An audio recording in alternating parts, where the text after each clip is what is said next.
Nama apa?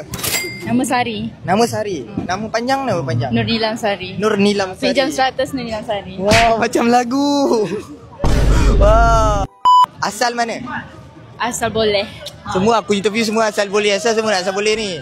Asal tanya-tanya. Asal lah tak boleh tanya.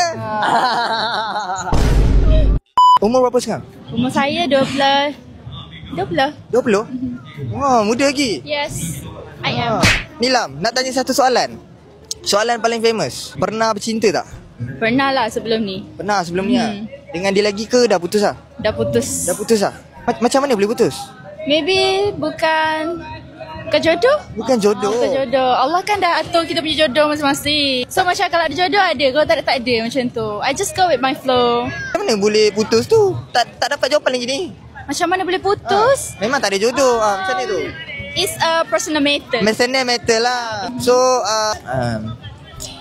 sorry tak boleh tolong tu. Okay, contoh kalau dia tengok video ni sekarang, apa yang Nur Nilam Sari nak cakap kat dia? Be the best version of you lah. Okay, berubah. Jadi lelaki yang baik. Dia baik tapi macam adalah something dia. Okay, macam tu. Memang tak nak get back ke?